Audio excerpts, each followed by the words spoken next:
I'm bored, mate. I'm bored. What do you want to do? Something, I suppose, a little bit exciting. I know. I've heard about this new theme park that's open. Theme park, I'm not so sure, mate. I mean, last theme park I went to, it's quite scary with the rides and stuff. No, I promise you there's no teacup ride on this one. It's got a petting zoo. Okay. And there's fish. Right. And it even has an aviary for birdies. Doesn't sound too bad. Are you sure it's absolutely safe? Would I lie to you? Yeah, you probably wouldn't. What's the worst that could happen anyway? Several days later.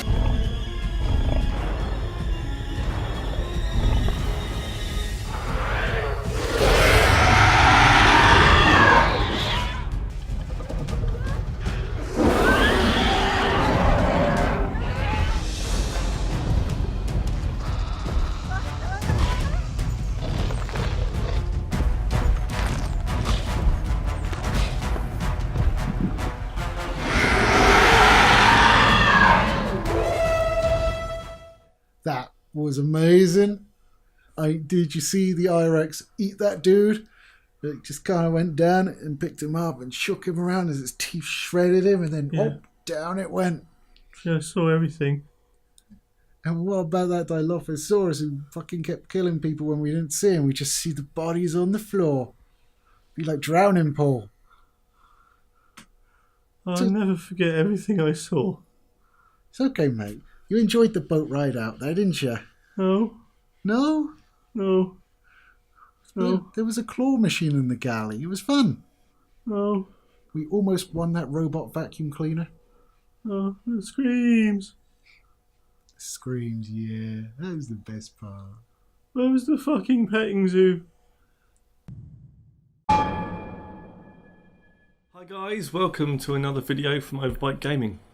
I am the Majestic Snare. That is an extinct dinosaur, also known as Lee. I'm Leosaurus Rex, baby. Never ends. Come on, Lee, what are we talking about today? We are talking about Jurassic World Evolution, or Evolution. Evolution. Evolution. Yeah, I'd say evolution. Evolution. Yes, and it's not Evolve, which we did a review on many years ago. Oh, many years ago. It sucked. And you had a mental breakdown. Yeah. No, this is basically a park builder with dinosaurs. That's the review over. There's a little bit more to it, but essentially, yeah, it's a park builder with dinosaurs that you breed and uncover from fossils and treat badly in most cases. Yeah, I mean, if you like Jurassic Park and you're a fan of dinosaurs and video games, you've probably already bought this. Yeah, I mean, it's doing quite well on the Steam store. Yeah, it seems to be selling well. Can't look up any stats myself, but well, we could, but we'd have to pay for it. Yeah, we have to pay for stuff, but we do understand that it has sold quite well and people are enjoying the game generally. But here's our take on it. Oh, you want me to talk? So the game itself is very much, as I said at the start, kind of a park builder. You'll be spending your time building up stuff to do in your park and to basically get people to come along to your islands, which you have generally five islands? Yeah, 5 plus 1. 5 plus like a sandbox one. Yeah, but you're basically building a Jurassic Park with dinosaurs that you're going to breed and have people come along and spend money. And it's basically economy of a park with dinosaurs and all the dangers that provides. Yes, but also the fun. Calm yourself. So in this game, I think at the very start of it, you're going to be focusing on like mechanics of the game, how to make money, how to do certain things, and be introduced to different mechanics in the game. Say for example, there's a system where you send expedition teams out to go and dig up some fossils, and by using that return you get from fossils, you can use to invest in and research dinosaur types and improve the genome of that dinosaur, so that when you actually start to breed them, it's not a pile of protoplasm before it gets done. Yeah, and they do fail quite often. You can start looking at modding into your actual building types that you have to make them do extra stuff or be more efficient or prevent disasters. There's a lot going on in this game, to be fair. Yeah, it also does a good job at putting you into the park as well. So you're not just always at a God's eye view, sort of putting down fences and shit like that. You're also driving jeeps or flying helicopters or shooting dinos, poorly in my case, with tranquilizer rifles. I try to tell you, you try and shoot a Dilophosaurus, you're having no fucking luck. No. So the game itself is very much a nice, relaxing... there are some elements of urgency, but it's a nice relaxing game. You're not too in your face and whiz bang pop. There's a lot more kind of strategy of what to put where and organising your park in the best sort of efficient manner, providing stuff that people want to see and do, having a collection of dinosaurs rather than just 10 million of the same type. You won't ever get 10 million, that's an exaggeration. Yeah, it is. But you'll be spending your time trying to get to that, magical Tyrannosaurus Rex moment. And in my case, it's a bit underwhelming. Indominus Rex for me, bitch. Well, for me, like getting the Tyrannosaurus Rex, it costs like $2 million. $6 million for the I-Rex. Sex. So I put the Tyrannosaurus Rex into my enclosure, and it got killed within like 2 minutes. I was very disappointed. By what? I can't remember what killed it now, but it literally did not last very long at all. Was it a stingy Moloch? Don't think so. And so I mean, you'll have a lot of fun with this game, I think, and it looks beautiful. I mean, the textures and even up close and far away, it's got a real nice look to it. It does. It's probably the most well-realised dinosaurs I've seen in a game. Yeah, textures on the dinosaurs are absolutely beautiful. The sound effects that they've used on the dinosaurs, when the T-Rex shouts, it's exactly like the film. Yeah, but the trouble is they kind of use that for other dinosaurs as well. It's a good sound. Let them have it. They do have this habit of saying, okay, this is this type of dinosaur, and your animations and your sounds are going to be common across the lot of you. Yeah, well, some things left to fall down. I mean, if we're going to pick up on that stuff, then yeah, it's going to be a good game. But one of my favourite parts of this actual game was the building part of it. Less so for me, it was actually the dinosaurs, and more so like the making money in the park. I thought it was a nice mechanic on how the shops work and how you can build your park in the way you want and make it more efficient for people to go and spend money and stuff. I kind of like that aspect, and the fact that they're going to see and watch dinosaurs was kind of like the MacGuffin of the whole game. It wasn't for me like dinosaurs. It was exciting to have dinosaurs and breeding dinosaurs, but it wasn't for me the focal point of the game. I was like, motherfucking dinosaurs! Here's the two views on the game. Now, see, for him, it's all about his park management, fiddling about with numbers, putting his steak prices up. Fuck that noise. I'm $60 for a steak. You pay that, right? Who wouldn't? $60 like £4 anyway, isn't it? 300 people an hour can't be wrong. Yes, they can. But it's just how we play the game. And it's important to note that this is a classical kind of leveled game where you have different islands presenting different challenges. So your first island is your kind of tutorial, isn't it? It's your starter island. Everything's going okay. Not too much trouble. There's one island that's basically battered by storms constantly. So you have to like build it back from nothing and get things in place to prevent against storms. Then there's one that's completely out of power and half finished. Yeah, it's kind of interesting. Yeah, there's another one where basically someone's gone in there and much like Star Trek 5, been like, I'm going to do all of this. Oh, fuck, I've run out of money. Yeah. So there's lots of those kind of bits. And, I like the different challenges. They're not too in your face and, insta-fail kind of situations, but they can get quite tough. But we've both noticed that at a certain point when you have some money, that it stops becoming an issue. Yeah, once you've sort of got on a positive, sort of in the black, and you're earning sort of profit per minute, the money sort of ceases to become an issue because you just wait until you've got enough money to do what you want to do. Yeah. I mean, there are things that get in the way. You can actually have dinosaurs breaking out of enclosures, and that causes an issue. You can have tropical storms that damage buildings, take out power stations, that kind of stuff. But that didn't happen very often. Yeah. Unless... Go on. We both had this problem. Yes. Unless your dinosaur happens to be an antisocial motherfucker. I'm looking at you, Draco Rex. Yeah, that guy's a wanker. It's just... I had one for maybe, I don't know, a couple of hours, and he would break out. I was like, okay, that's interesting. First time it happened. I'll go and trank him with a helicopter and then put him back in, fix the fence, go away and do something else. And he wakes up and goes, I still want to get out of this place. And so he busts the fucking fence again and gets out. And I'm like, do you know what? Fuck you. You don't deserve to be in my park. Sell him. So, yeah, he's not worth it. He's an annoying fucking dinosaur. Don't bother with him. Yeah, because the problem is you can't put too many dinosaurs in with him, otherwise he just gets pissed off and breaks out all the time. But you also can't, he's not a very sort of high-level dinosaur in terms of attracting guests. So you can't have a big paddock full of like 3 Draco Rexes and fuck all else. So he's a bit useless. There are a number of dinosaurs that also kind of fall into that sort of thing where you can't really put them with much, and they're not going to bring enough visitors to justify having their own paddock. And I had one particular example of a park that was going okay, but I didn't have one of those helicopter kind of, what are they called, ACUs? ACU, yes. So they basically have a helicopter that can trank a dinosaur, and then you can call in a team to pick it up and either pick up dead dinosaurs or sleeping dinosaurs and either sell them, put them somewhere else, etc. And I didn't have that in my park. Then I got into trouble where a dinosaur broke out. I had to send everybody to the emergency shelter, so everyone's running around screaming, getting bitten, eaten, all kinds of stuff.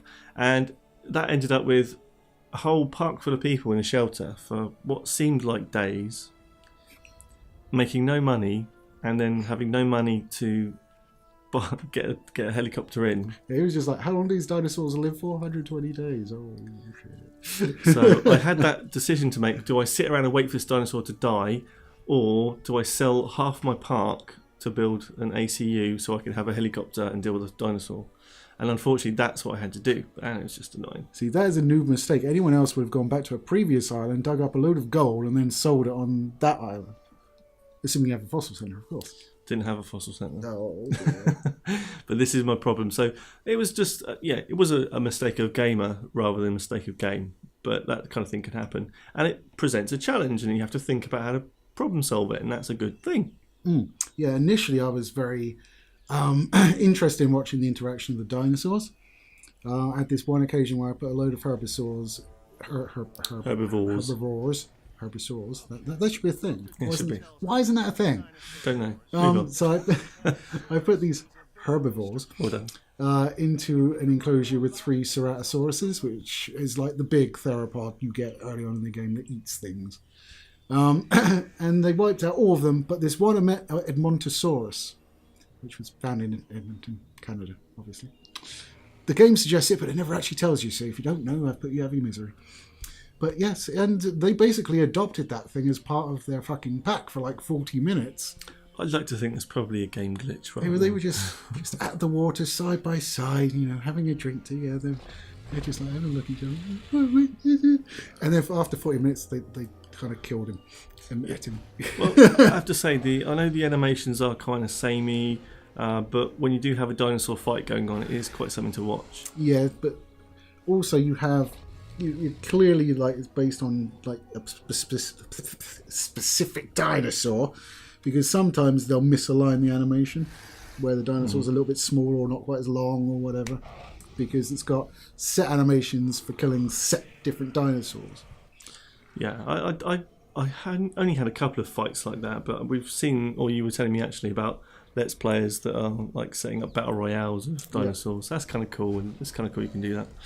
And that's probably through the sandbox element that you have on the 6th island that you can mess around with, and you have unlimited money, I think, and unlimited power. But you only have access to what you've already unlocked from the rest of the island, so you still have to do all that shit. So in terms of the kind of the setting, it's obviously based off the back of Jurassic World movie that's just recently come out, and also you've got Jeff Goldblum. Well, the first Jurassic World, I would say, more than... Well, Jurassic Park he's from, isn't it? Yeah. Well, Jeff Goldblum was from Jurassic Park, but the game I would say is based on more on the first Jurassic World movie, where it's not an abandoned island with a volcano on it. Yeah. And so, unfortunately, Chris Pratt doesn't have his voice being used. No, it's interesting because they got Jeff Goldblum, they've got Bryce Dallas Howard. I think there's another one, B.D. Wong. B.D. Wong's in it, but they couldn't get Chris Pratt. And Chris Pratt was in Fallen Kingdom, so you'd think he'd be like, yeah, I'll do that. Well up for it. Yeah. But, I mean, it's kind of nice to have a tie-in, and it's a tie-in game that's not shit, which is something to be applauded as well. Yeah, definitely. I mean, movie-based games generally aren't very good. There have been a few different ones that aren't too bad. And my one of my gripes I have to put out before I forget about it is the menus. The menu system in places does leave a lot to be desired. In an ease of use kind of fashion, not that it doesn't work. But, yeah, it's like when I'm choosing to go send expeditions to places to get like DNA for the dinosaurs, I want to be able to access the list of dinosaurs so I can see what I need DNA for. But you can't. You have to come out and you have to go into the Creation Center and look at your genome record in there. And so then you're like, okay, I need that. And then you come back out and go back in like an expedition map and send them where you want to send them. It's just a bit of a weirdness that you couldn't do that from there, because that's when you need to know that information. And also when you're working with rangers, the guys who go around fixing things, turning power back on, administering medicine to dinosaurs, all that kind of stuff, they will have a system where you go into the ranger team, then you say click on add task, and then you give them a task, rather than just clicking on them. And in any kind of god mode game, whether it be like Command and Conquer or other, you would just click on the unit and click on the thing you want it to do. I don't know why we've got this extra menu. Yeah, it's a bit strange. I mean, you only have to click it the first time. You can like have 2 to 4 actions on the rangers, but you only have to click it to do the first one, and then you can click everything else after it. But I see what you're saying, that it's like an extra click for no reason. It's a little thing that is maybe put in to make it easier to code or whatever. It doesn't make it easier to play, in my opinion anyway. What was a bit disappointing for me about the Rangers is they're never in any danger from the dinosaurs. Yeah, they just drive in, no problem. It's like, all right, T-Rex, mate, how you doing? Just filling up your food there, mate. Stay where you are. You're like, you're not going to attack me. I know you're not, so fuck off. Well, maybe they do. I've never seen it. I've had a dinosaur accidentally flip my Jeep before. Accidentally? Because it was going somewhere. Accidentally? It was going somewhere else, and I just got in its way, and it was like, "Urgh." But of course it lands on its wheels because there's no like physics going on there. We have to also mention in the game, in terms of progression and opening up the next island in your progression, you have to obviously achieve certain things of satisfaction in the park, whether it be economic satisfaction from the guests, also the sort of the park rating of dinosaurs and safety and all that kind of stuff. Yeah. But you also have missions from these 3 kind of factions you have on the island. So you have security, entertainment, and science. Ooh, science stuff.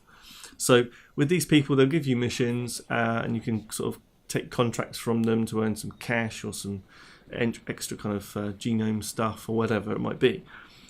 I experienced a bug with some of these missions. I think you might have as well. I've got one mission which I'm unsure how to reacquire, but I'm not sure if it's the same thing as Yeah, but I had a mission where it was a case of do this thing and breed this dinosaur. And in order for me to breed that dinosaur, this wasn't a standard contract, this is part of a mission on that first or second island. And I didn't have the ability to breed that type of dinosaur with that kind of mutation, which we'll get into in a sec. So that's blocked me off from completing the mission, because I needed to have completed the mission in order to build the thing to get the stuff I need to complete the mission. It was all a big chicken and egg round circular argument. And I found myself like, I can't do it then, can I? Well, no, but that won't prevent you from opening up the next island and maybe unlocking what you need. It didn't, but I can't now complete anything else with that faction on that island. No. This is a bit annoying. So, but let's talk about mutations. Mutations, yes. As you get more of the genome, you gain access to more and more factors you're able to introduce into the dinosaur genome by putting different animals in there as opposed to your regular frog, which is the standard one. So you could, for instance, put shark in there and you live a bit longer and a bit better attacks, stuff like that. And a shark head. No, unfortunately not. You can. There is cosmetic herbivore. Cosmetic herbivores. Yeah, you can change the skin on the dinosaur. Yeah, you can change the skins from different like arid and sort of foresty stuff and stuff like that. But you can't actually like have a shark head on a dinosaur, which is a shame because that would be fucking cool. Maybe that's DLC. No, listen, guys, if you're going to do that, just give us a shark-headed dinosaur. I would pay money for that. Well, while we're on the subject of DLC, I really hope they do like an aquatic DLC. I'm not sure how they would fit it in the game, because obviously you can't have just like a pen. It's got to be like a pool. but I'm not sure how it will work. But like the mosasaur was a big ass deal in like Jurassic World, and he's in the next one as well.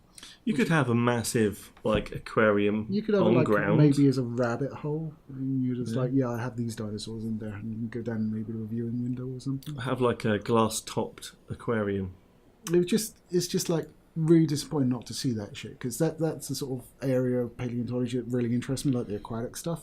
And so to leave it out, especially as like mosasaur was like the boss. Maybe in the first one. maybe it just doesn't make money. You make money. Well, people like to see dinosaurs up close and on the ground, but Well, SeaWorld's doing all right. Fuck's sake. Yeah, okay. Less damaging documentaries about their killer whales come out, of course.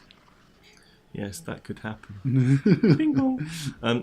So the mutations are interesting because they can really absolutely astronomically increase the price of researching and producing a dinosaur. And the chance of failure as well. Yeah, so the how it works is when you buy or when you do your expeditions and get fossils to up the genome percentage that you know about that dinosaur, as you're adding those new mutations, it will reduce the potential, isn't it, from the potential for it to be viable. Viable, yeah, not fail and become goo. So the higher your genome, the more stuff you can stack on it, and the more chance it's going to have of succeeding. So it kind of works nicely as a mechanic there. I quite like that. Yeah, you can upgrade the buildings to increase your chances on top of that. So and speed, and capacity, and how many slots you've got to be researched at the same time. Yeah, we like slots at Old Bike Game. We do like slots. Slots. That's not what we want. Never mind. But moving on to some of the parts of the game where I haven't actually experienced yet because I've been actually quite good at it, and that's the sabotage. I have. They just tend to turn all of your fucking power stations off like a bunch of wankers for like X amount of minutes, or until you send a ranger team around to reboot them. Yeah, so basically if you don't do stuff and you piss off one of the factions, they'll be at risk of sabotage.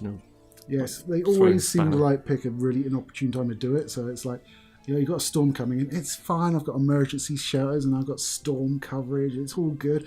Oh fuck! Someone's turned off all my power stations. Oh god! There goes the wall of the T-Rex paddock, and I can't open the shelters because all the people were outside the shelters with the T-Rex. It is the first time a massive dinosaur escaped and ate half my clientele. That was a good moment.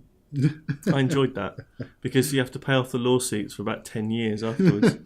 You literally go from making 50 grand a minute to losing about 40 grand a second, and it just keeps on going down and down and down and down. To be fair, these guests really don't deserve to live.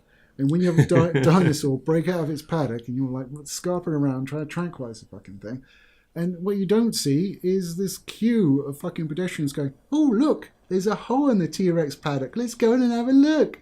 So you rebuild the wall and you're like, where do all these people come from in my T-Rex paddock? That T-Rex is coming back. And it does. So you train the T-Rex again. You're like, okay, I'll just take the fence down. There you go, people. You're not moving.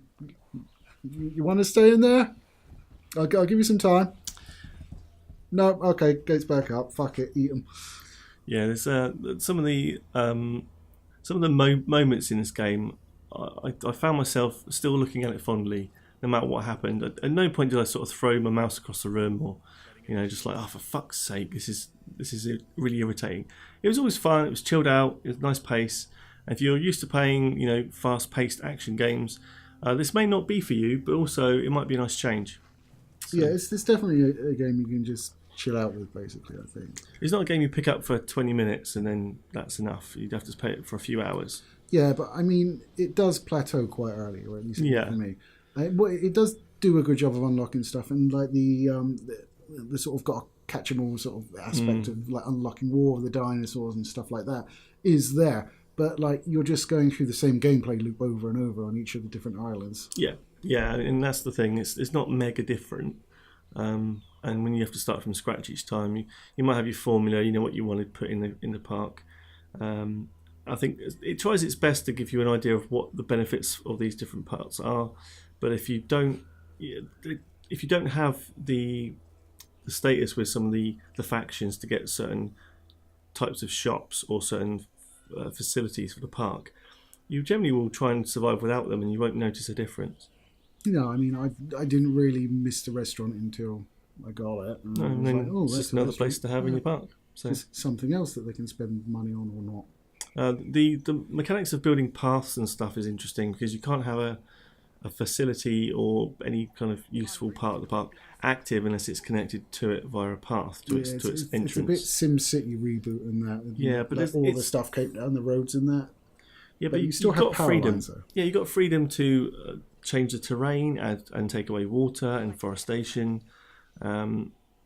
You've basically got abilities to create what you want in that space. It will cost you money, which is a limiting factor, but you can put those shops and facilities anywhere on the park, anywhere at all. It doesn't matter, as long as you can connect it to a pathway. Yeah, some things I did find frustrating about that is you have an island and then you have essentially a boundary within the island. So you can't use all of the island that you can see, you've just got a segment of it that you can use. On the smaller islands, it's more of it, obviously, because otherwise you wouldn't have any room to work at all. Yep. Another thing I found annoying is I really wanted like a grid overlay, like from Populous and stuff like that, while I was flattening terrain, because I would flatten it, and because it's got all this fucking grass on it, I'm like, well, that looks about right, and you try and put something on it, and it's not quite right. So I had real trouble just getting the terrain flat enough for me to put stuff in. There's a flatten and a smooth tool, which kind of do the same thing. So I was like, Yeah, I spent a bit of time, because obviously if you don't have a lake in your paddock for the dinosaur, they don't drink. So you want some water? Bloop. There you go. Just random. Just stick some water in there.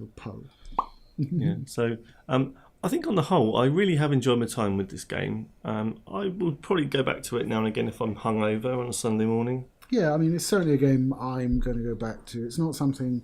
I mean, certainly for the first week that I had it, I was playing it quite a lot. But you sort of do get to that point where you're like, okay, I've got another island where I'm going to go and do all the same shit. It's going to give me access to some new dinosaurs. But once I've seen them, then there won't be any more dinosaurs. And I'll have to wait to the next island where I have another sort of expedition centre which will unlock more expedition sites. Yeah, I definitely think this is a game that's probably good for that sort of pre-teen kid that's into dinosaurs. Yeah, it's nothing too... It's not taxing enough. Yeah, it's not... It is very much a Park Simulator light, and although, you know, people do get eaten and stuff, it's not terribly graphic or anything like that. No, and to be honest, I mean, they would have played much worse by that point anyway. Oh, God, yeah. So if you have some kids that are into dinosaurs, or you're into dinosaurs yourself, you probably either have or should check this game out. I think it's a really good interaction with dinosaurs. They look great, and they, you know, you can sort of watch one stomping about and going about its daily business as long as you want, really, while money's rolling into the park. So I think on the whole, you're going to really enjoy your time with this game if you're into the subject matter, because it's done quite well. Yeah, I mean, I am into the subject matter, and I enjoyed it. I mean, it's not going to be a game of the year for me or anything, but certainly it's done a good job in realising dinosaurs. It's done a decent job as a park manager, and I mean, I can't think of a better Jurassic Park game or Jurassic franchise game. No, I think it's a nice, polished, ready-to-play game. I know you had the side-scrolling bug thing, edge-scrolling bug thing you said. Yeah, for a couple of patches, once you went into a building, it killed the edge-scrolling until you went back into another building and came out again, which was very irritating. Yeah, but apart from that, I mean, the whole thing does feel polished. I mean, that's a bug. I'll forgive them a bug. And the weird mission thing that seemed to be a circular problem. But on the whole, the gameplay, 99% of the gameplay works absolutely fine, and I had a great time with it. So, yeah. Anything else we need to talk about? I don't know. I don't think so. I mean, they look cool. They look cool. You get the big dinosaurs, and you get your snappy dinosaurs, and they've released quite a lot of. Well, I don't know if it's because I got a deluxe edition, but they released the what's it called? The new film, Forgotten Kingdom. Not Forgotten Kingdom. That's Jet Li. That's Forbidden Kingdom. Oh my god, I can't remember words today. Yeah, the new Jurassic Park one, the one with the volcano and the stupid retread of Jurassic: The Lost World plotline. That's what they do now. Yes. But yeah, you basically got a DLC pack for free, which had like the Indoraptor and stuff like that. So my kind of final score for this game, I'd probably give it a 7. Lost Kingdom! Lost Kingdom, well done. I'm shouting over my rating. Sorry. But I give it a 7. I think it's not blowing my life out of the water and causing me to reevaluate everything, but it's also not shit. So it's kind of in the middle somewhere, but I did enjoy my time with it. So I think 7's a fair score. I would agree with that, actually. I would also give it a 7. I think it does an admirable job of realising dinosaurs. There's some animation twitches, which could be better. They could have more animations. And you can always tell when someone's going to fight because one of them just stands still and the other one slowly walks up to them. Every time. So there's no like dynamic there, really. So there's no sort of like, oh, I'm having a drink. It's always like, oh, there he is. Here I come. Fight. I think to increase that score, you might want to do something like have different aspects of the game brought in. So Yeah, I'd like not to- just having the same thing 5 times. I'd like to create a herd of like 60 Pelicomimuses and just have them attack a T-Rex en masse. Yeah, like a battle simulator. Bring it down. Just like, I mean, maybe you could do that by breeding an absolute shit ton in one paddock with like a channel to another paddock where the T-Rex is, and just open it up and then boom, watch it go down. that brings me to a point I haven't mentioned, actually. Go on then. So I've watched so many Let's Plays of this. Yeah. Why don't you fucking idiots build a very small fence around your creation center into your main paddock and put a gate on it? That way, when you release a carnivore, or a carnosaur, into a herbivore paddock, it doesn't fucking eat everything, and the other way around as well. And then you can just trank it in that little trapped area like an airlock and fucking take it somewhere. Sorry. Yeah, he was quite vocal about that earlier, and even more vocal about it now. I mean, he doesn't fucking do it either. No, because I build a separate paddock with a separate centre in it. Yeah, see, I just use the one center, baby. I just use one center, I create everything, and just move it. It's so fucking clever. I'm a genius. Okay. Now my brain hurts. It's just that thick skull and tiny head of yours. I do bear a resemblance to a Pachycephalosaurus. I say yes. that, but looking at the camera, my head's smaller than yours anyway, so Yeah. I can't make that joke. Yes. Obviously, you've got a thinner skull with bigger brain. But anyway, guys, that's been our review of Jurassic World Evolution. Very good game. Check it out if you like dinosaurs. Or park building. Actually, maybe not. If like park, it might be too simple if you're coming off the back of something like the original SimCity or.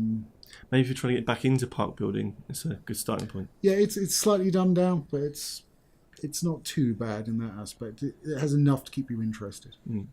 But yes, that's the review. So guys, thanks for watching today. Thanks for sticking through us talking about a dinosaur game, which has taken us a long time to get around to doing a dinosaur game. We've not done a dinosaur game. No. Maybe we should buy like that Ron Perlman voiced Turok or something. Yes. Because Maybe Ron do so. Perlman's awesome. But guys, don't forget we have videos out every Tuesday, Thursday and Saturday. So come back and check out for that sort of awesome content. And if you would like what you've seen today, please consider subscribing down below, commenting, maybe giving it a thumbs up, because we're cheeky. Cheeky. You ruined it now. And also, please don't forget to ring the bell if you are subscribed so you get notifications of our videos, but apparently it does fuck all, so whatever. Yeah, we'll just leave this video in the doldrums of the internet, and maybe someday some aliens will find it and go, that's what silly people did.